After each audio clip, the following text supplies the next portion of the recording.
Some of you guys, I'm Michael Hernandez. I'm a high school teacher in Manhattan Beach, where I teach broadcast journalism, film production, photography, and graphic design, also known as critical thinking and ethical decision making.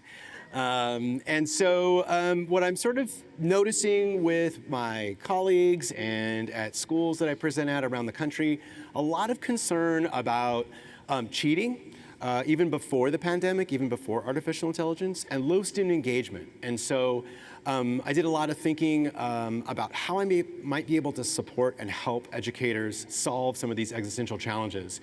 On the screen is my contact info. If you guys want to reach out and follow along on socials, I like to post resources and ideas related to these topics and other kinds of topics around authentic learning and digital storytelling. So definitely keep the conversation going once this is over. And some of these ideas are based on a book that I published through ISTE last year. It's almost the 1-year anniversary of the book, Storytelling with Purpose, that I was very fortunate that Ken Burns wrote a blurb for. And so a lot of these ideas come from the book. And I have a copy for a lucky winner at the end of this session. We'll be handing this copy out to you guys. One of the biggest ideas in the book that resonated with folks was this idea of how we can develop assignments and assessments that kids cannot cheat on. And so I turned that chapter into an online course as well. So I have information about that if you're interested in that later. So what I want to talk about today are, first of all, what do we mean by cheating? What does that even mean? How do we define that? Because that might be the secret to why kids are cheating in the first place. What makes an assignment actually uncheatable? We're going to look at a bunch of case studies. So good, solid examples from classrooms, not just my classroom, but classrooms of all grade levels around the country in different subject areas. We'll talk about how to grade these assignments if you're not used to project-based learning or digital storytelling. How do you grade it? It's very different than an essay or a test. And then we're going to skip the activity today because I don't think we have time for that. But then we'll also talk about some best practices and then some resources for you at the end. Okay, so what is an assessment? What do we use assessments for? How do we define them? So I think most of us would probably say that we use assessment for these reasons, right? It's a way to check for knowledge, what a kid knows, check for understanding, which is different than knowledge, right? Maybe that's application or critical use of it. We use assessment as a way to measure progress, how far a kid has come, how far they have yet to go, and help them through that. And then also we use it sort of as a stick, don't we? Like a way for accountability. The kids won't do it unless it's graded. And in turn, it's sort of a way that we use to motivate kids to do things, which is really, if you think about it, kind of twisted, right? Do you use a carrot or a stick? And what's most appropriate? But sometimes we hold that grade over the head and say, well, if you don't do this, then this isn't going to happen, or your grade's going to suffer if you don't do this, right? And so we use it for motivation. And I think it's important for us to kind of reflect on these reasons because that's, again, going to help us unlock the secrets to designing some kind of uncheatable assessment. But let's talk about why kids would cheat in the first place, right? And there's probably a million reasons why you or I would cut corners. You don't have to raise your hand, but has anybody ever cheated before? Right? Probably, right? And look at us, we're probably upstanding citizens, right? We're models for our students, and yet we cheated. So I think there's like a lot of baggage that goes along with this term.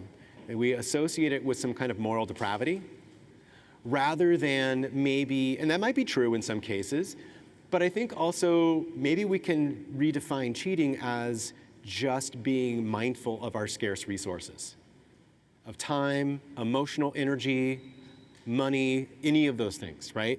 So we think about it that way, that also might help us address these kinds of issues. And I'm thinking about this based on some data. So Gallup poll did a survey, this is about 1.5 years ago now, of US high school students.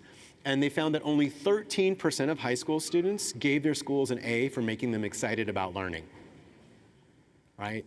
So right out of the gate, we're not very excited. A more recent poll found that up to 54% of Gen Z K through 12 students reported lacking engaging experiences in school because they just don't have them.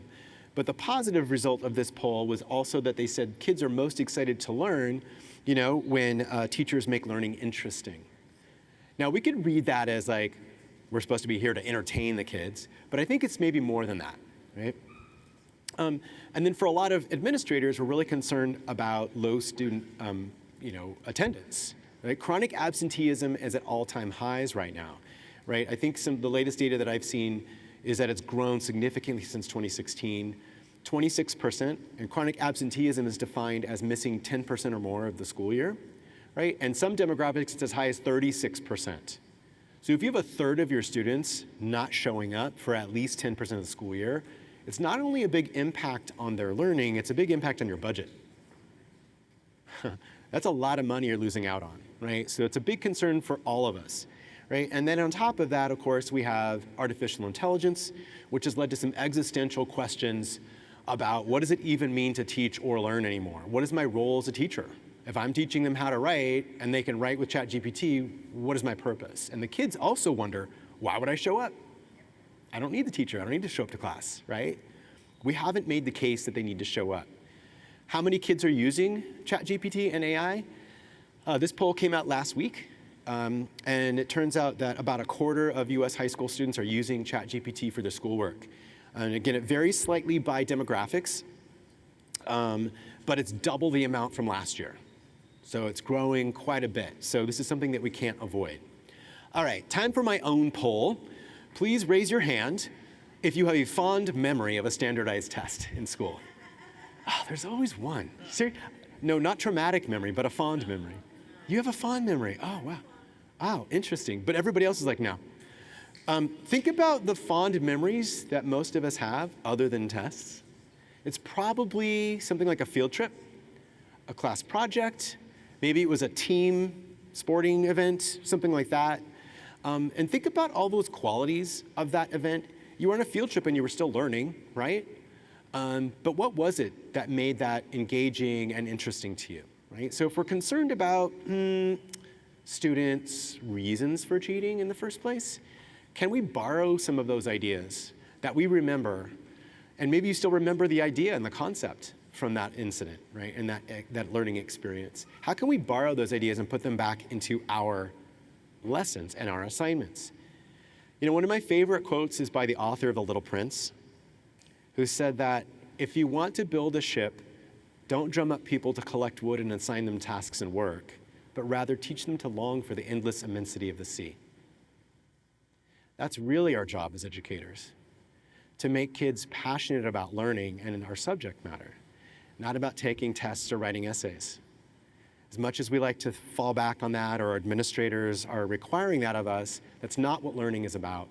And how can we instill in kids this joy of lifelong learning so they want to learn and know what an expert is and trust an expert and know how to do primary source research because they care and they know that there's a connection to their real life and that will help them in their own life outside of school when no one's looking. That's what we're here to do. That is our job. We've got to remember that. It's not about how to write an essay or to even do a science lab. It's the mindset and the love of learning that's going to continue on later. All right, that means that we're going to have to rethink assessment. All right, so I'm going to give you the secrets to uncheatable assessment. This is in my course. You can pay money to take the course, but this is what it boils down to. You have three main elements: originality, personal connection, and purpose. If every student is expected to have the exact same answer at the same time, you've just set yourself up for cheating. That's on you, right? It's not original. So our assignments must be one of a kind. Students need to generate an original one-of-a-kind concept or artifact, okay? Personal connection. You and I know you go into like a faculty meeting. I'm not going to say anything because the superintendent's here. She's going to plug her ears for a second. You go into an administrative meeting or whatever, and you're like, how does this help me, right? Why am I here? Can you just send this as a memo, right? And I can get back to the real work that I need to do. Well, the kids are saying the same thing about your assignments. I mean, think back to when you were a student, right? Isn't that the same thing? All right? So there's got to be a way that the kids have an opportunity to connect that assignment, that curriculum, to their own lives and see that there's a purpose behind it. We need to do a better job of making the case of why this concept in science or math or language arts matters to them and will help them, and give them agency so that they have a way to use it in their life, okay? It's a complicated way of doing that, but that's an important piece. And then the last piece is purpose. What's the point?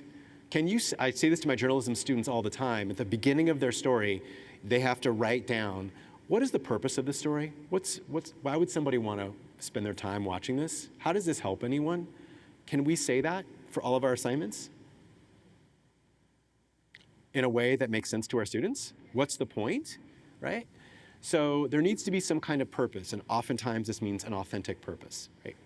All right, let me show you an example. We're going to take a look at a project that is a public service announcement. It's a 30-second video. We've all seen them. PSA is encouraging constructive social behavior, a change of mind or a change of behavior.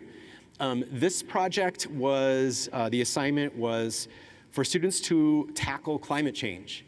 And so they learned to do primary source research, which they had never done before as high school students in Manhattan Beach.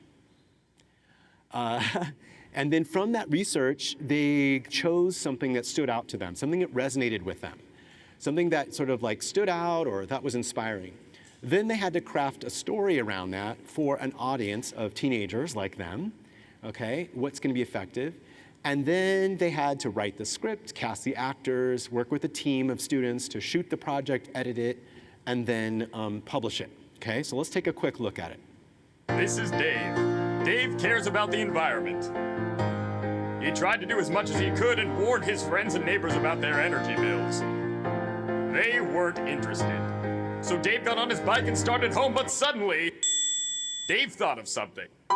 So Dave did some research. Dave realized the light bulbs could help his friends and neighbors fight global warming. Who thought that something so simple could make such a difference? Good job, Dave.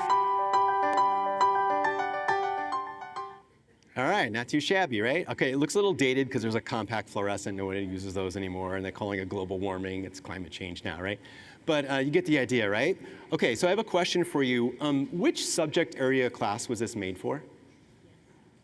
She says yes.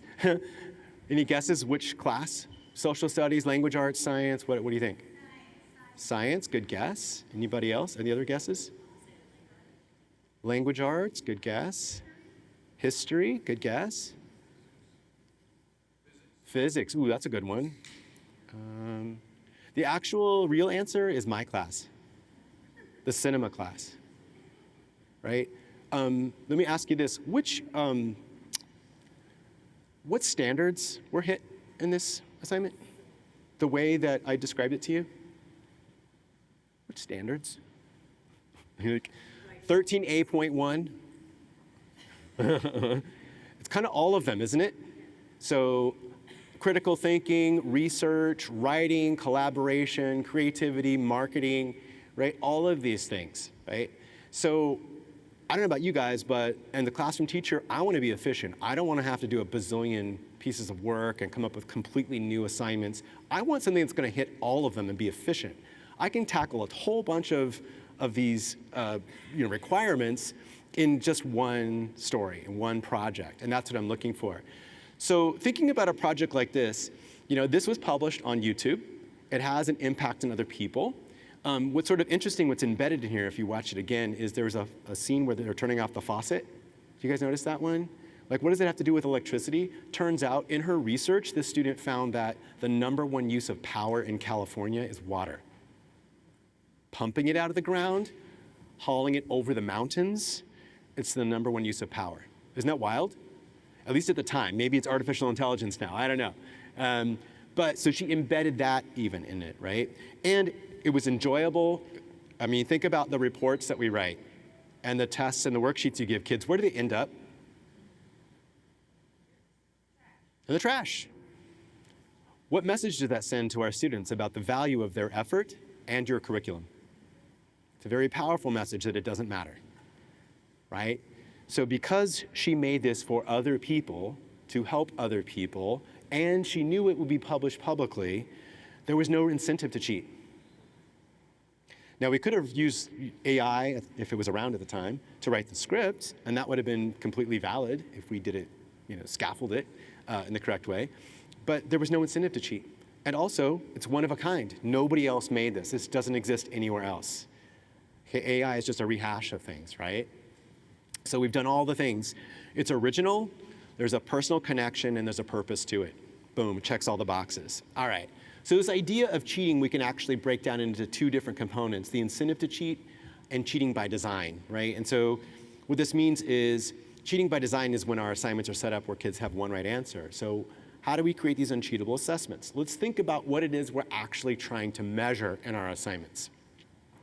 And for me, I prefer that we measure values rather than systems. Okay, a system is a standardized test or a worksheet or an essay that we're graded on. You get the ruler out and measure how long is it. That's the grade that you get. The more you write, the better the grade, or something like that. That's a system. A value is something that we want to encourage students to do. I want to encourage courage, or originality, or helping other people, right? What does that mean? And how can our grading systems measure those values and put the emphasis on the values rather than on, I guess you checked all the boxes on the rubric. We want to emphasize process over results. Now, results matter. I teach journalism, okay? The kids have to have the facts right, period, right? Otherwise, somebody could lose their job or get hurt if you give people the wrong information. So accuracy and the result does matter, right? But along the way, we want to make sure that we give room for revision and adaption and feedback and improvement, right? You guys know if you do the first draft of that email and you hit send, you're in trouble, right? I should have thought that through. I should have waited for a minute. I should have had somebody else look at that, okay? So we definitely want to have good quality results, but that can only happen if we give time for process and revision and workshopping. So we really want to emphasize that. Not only that, this helps us make uncheatable assessments because if you see every step of the way the students are growing and taking that feedback, it's not like AI just created the output at the end. It's like I can see the growth and the change. So it's a demonstrated use of their knowledge. We want learning to be active rather than passive. So this is where, again, we have agency. So students are doing something. They're not just memorizing and regurgitating. You see so much of that still, okay? And it's easy for us because it's fast. It's convenient for us as teachers. Memorize this essay, watch the video, take notes, and then you're going to take a test and I run it through the Scantron or the Google form and it's graded, right? It's easy for us. It's convenient. But we need kids to be more active than that because if it's passive, it's cheatable. Nobody cares and they're not going to show up, okay? And so we want the kids to have some kind of agency in what they do. That doesn't mean they can do whatever they want, not at all. But they need to have some kind of control, just like you. If your admin comes to you and says, you must do it this way, it's scripted or whatever, you're like, why am I even here? I'm just a robot, right? We don't want our kids to feel that way either, okay? Again, that leads to this idea of independence versus being compliant. We want kids to have responsibility and ownership over their learning. We used to call it voice and choice, right? I'm not so keen on those terms anymore because I think there's too many voices or too many loud voices and we're not hearing enough voices, but definitely responsibility for the learning and ownership of the learning. You are responsible for what you create. You are responsible for the impact that you make on other people. All of this leads us to this idea of this word called authenticity, which is really just another word for real. So we have to ask ourselves, are our assignments real or are they fake? Are they authentic or are they a simulation? Hey guys, we're gonna play this game and we're gonna pretend we're this character. Or, it goes nowhere, right? And so if we're gonna ask our kids to do all this blood, sweat, and tears and put all this emotional and intellectual energy behind something, why not make it for good use and actually use that energy? They can be your minions. If you have a problem with climate change or what's happening with trash in your community, have them make something that's gonna do something about it. Don't just write an essay, right? An essay is great, but it goes as far as your desk and that's it. So how can we find ways to make the learning real? All right, and I feel like a lot of this is sort of a symptom of the school and education system right now that emphasizes data-driven processes when in fact we should be emphasizing human-centered experiences, right? And I know, sorry, superintendent's here. Data is important in a lot of ways. It can be very helpful unless it gets in the way of the learning, right? So we really want to remember that this is about humans like you and me who have passions and fears and goals, right? Confusion, hope, all of these emotions. And so how can we leverage that energy and hopes and desires and even the fears to energize and be the engine for the learning, right? Let them drive the learning, not have to put it on your shoulders as the teacher, right? So my solution to this is with multimedia research projects, and that's what I wrote the book about. Now, of course, this is my lens because I do this every day, right? But a lot of other educators around the world have been using this very successfully. So what is a multimedia research project?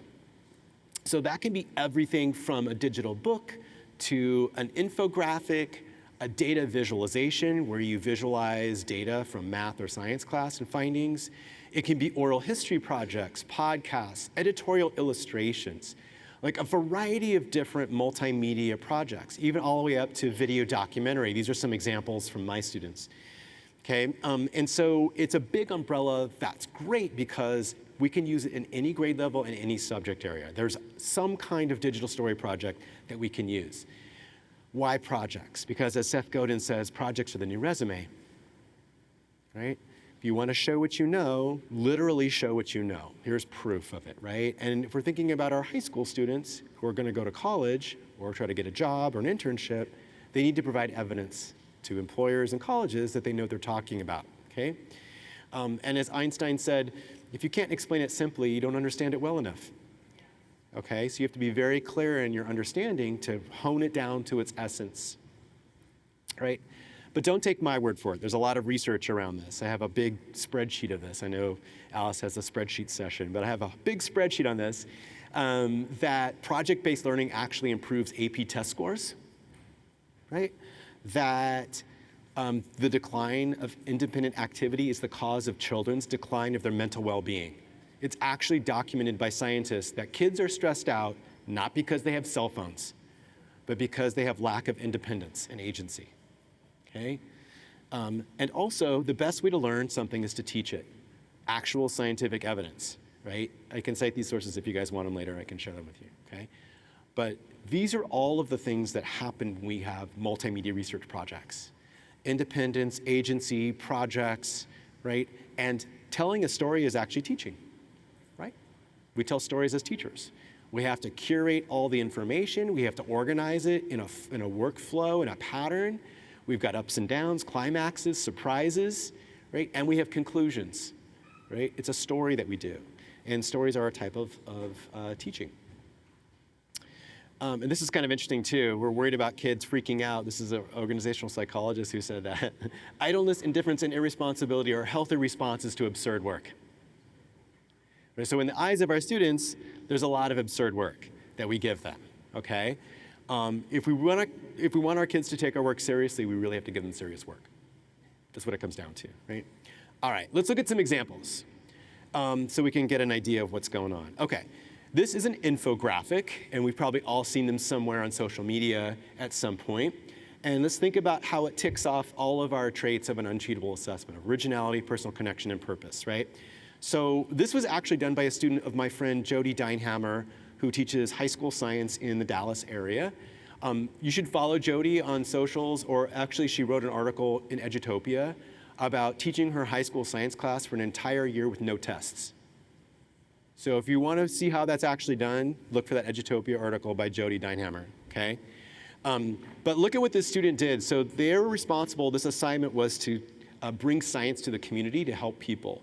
And so this one student chose a chemical that was in one of those sports drinks and how bad it is for you.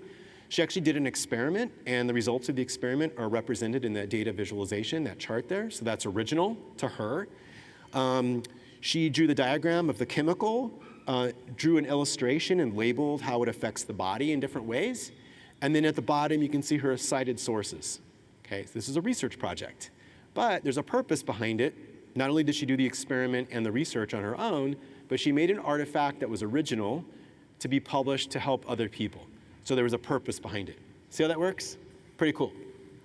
All right, this project, I've muted the audio, but this is a middle school science project. This is an explainer video. We've all seen explainer videos. They tell you the origins of something or how to. You're like, how do I carve the turkey at Thanksgiving, right? And it shows you how to do something, okay?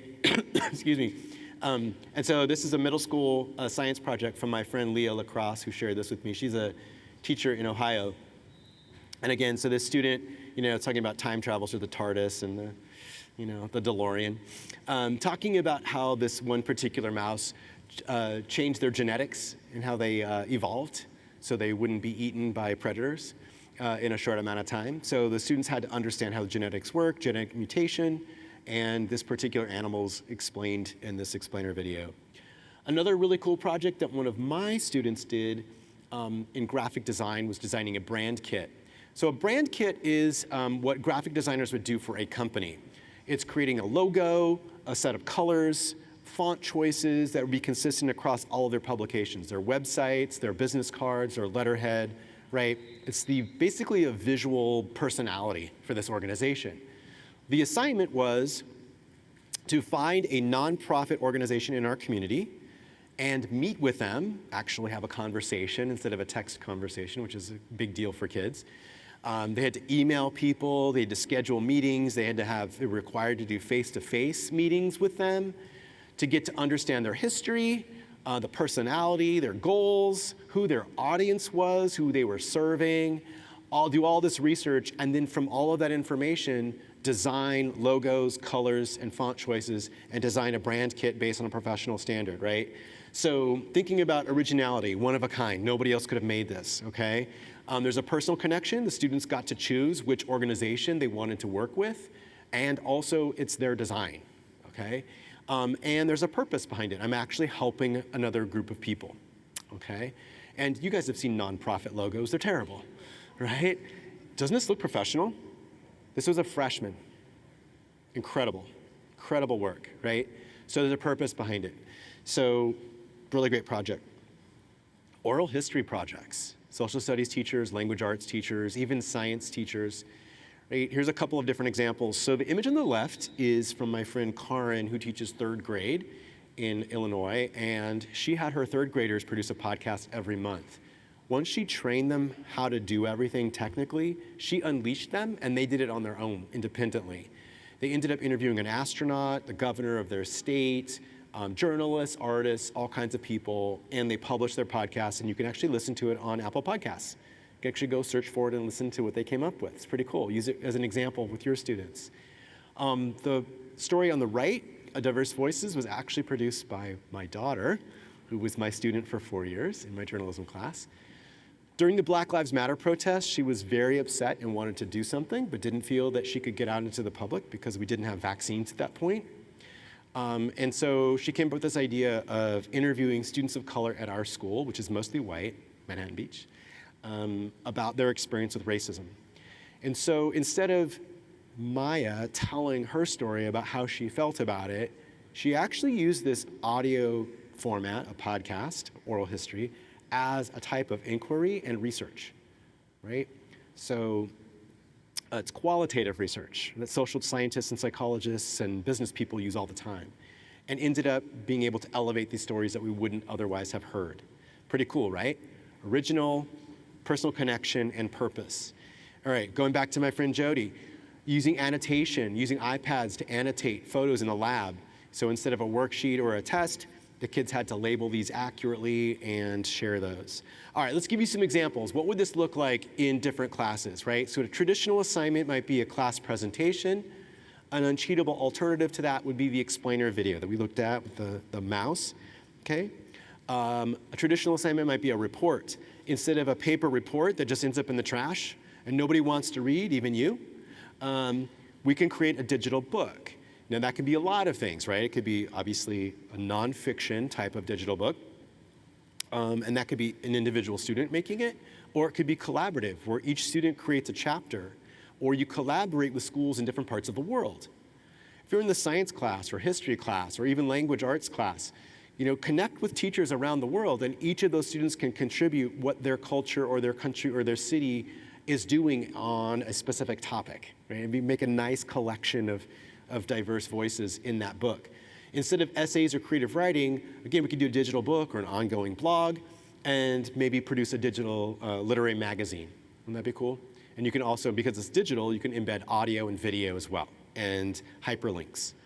Okay, so instead of a worksheet, annotated photos. Instead of a quiz, explainer videos. Instead of a test, digital books or explainers, and a research project, which would typically be a piece of paper, a report, could be a variety of things, a podcast series, a video documentary, or a series of digital books, right? Just to kind of give us an idea of what's possible.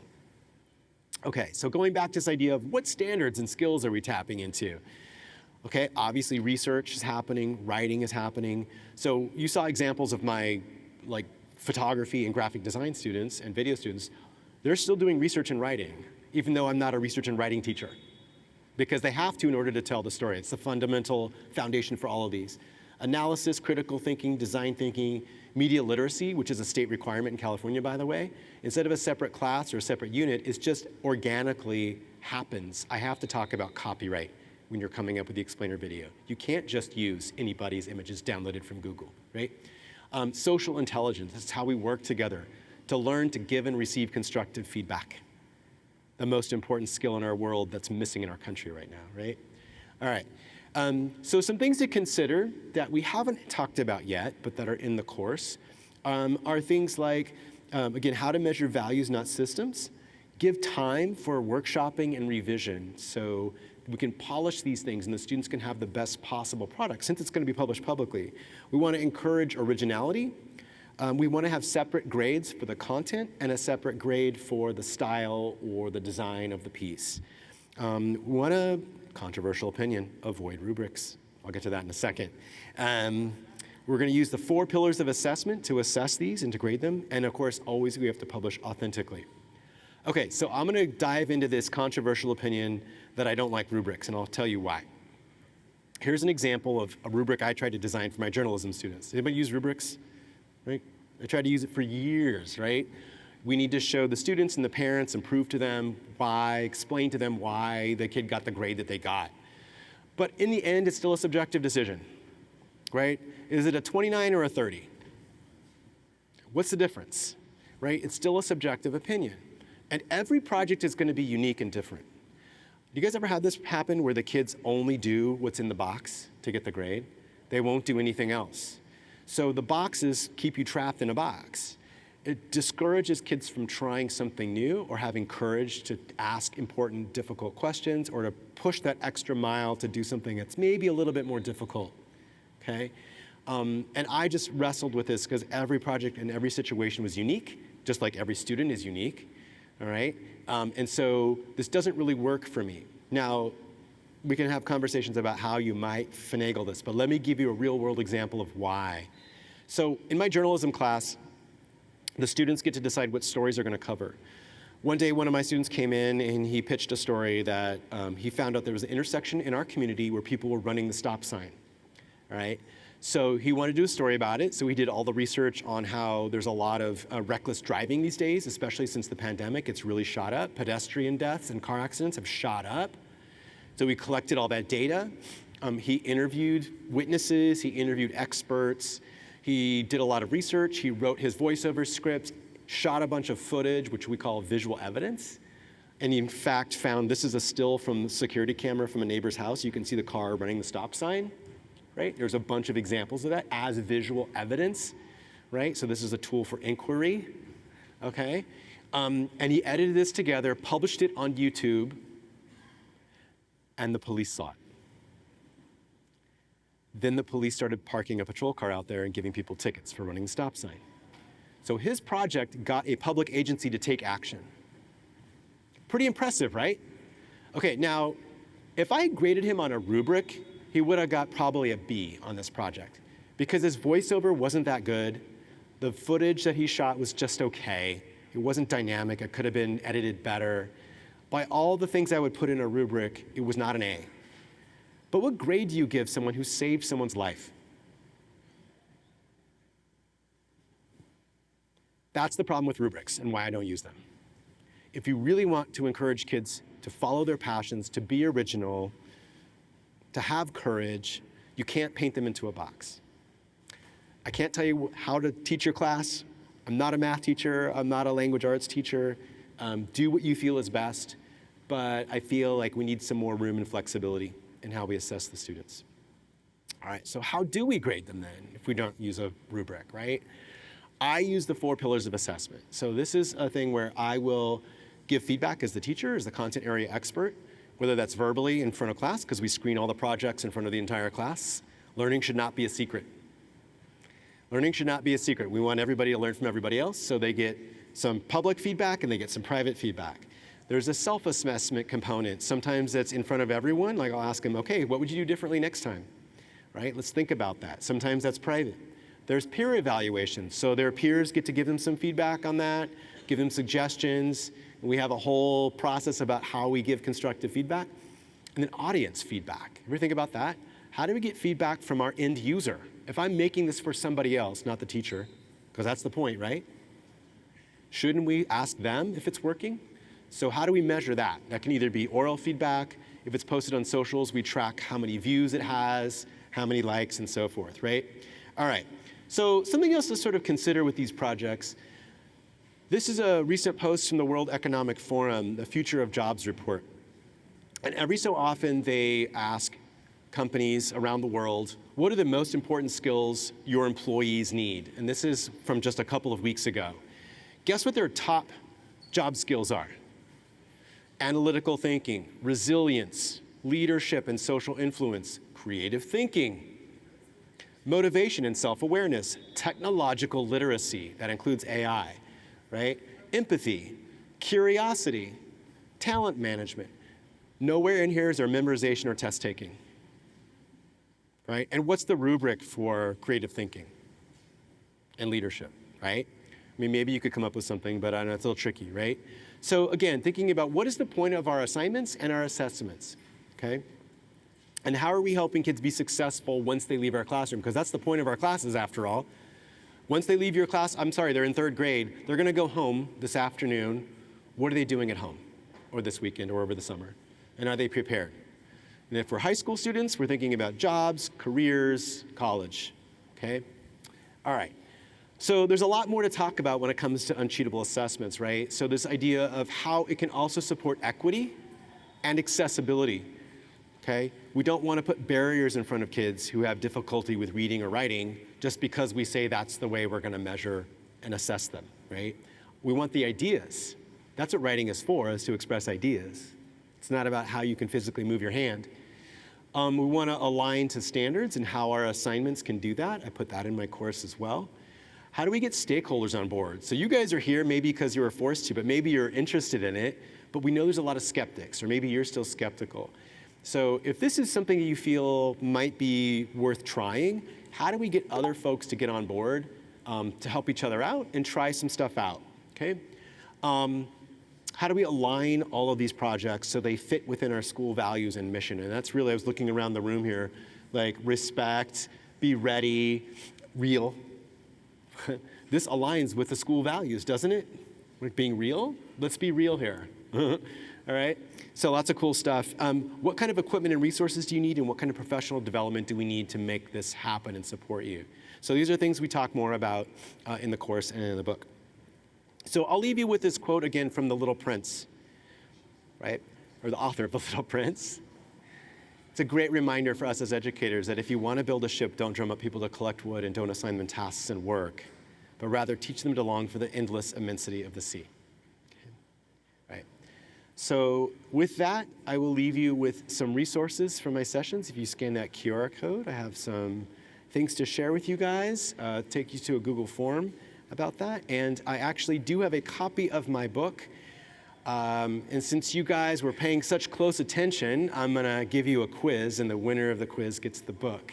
Are you guys ready? I'm gonna let you scan that for a second. Okay, are you guys ready for the giveaway of the book? Okay, so yeah, this is a book that was published by ISTE. The 1-year anniversary is next month. This is a roadmap and a guide for how to do these projects in every classroom of every grade level and subject area. So very excited. It was endorsed by Ken Burns. I'm really excited and thankful for that. Okay, first person to answer this question.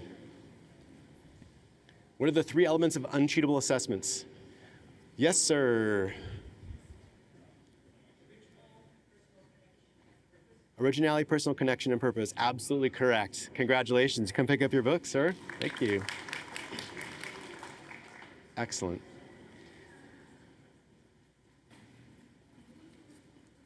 Thank you. Congratulations. Yeah, awesome. Well, you guys, it's been a lot of fun. Thanks for coming. I hope you got a lot out of it. Good luck.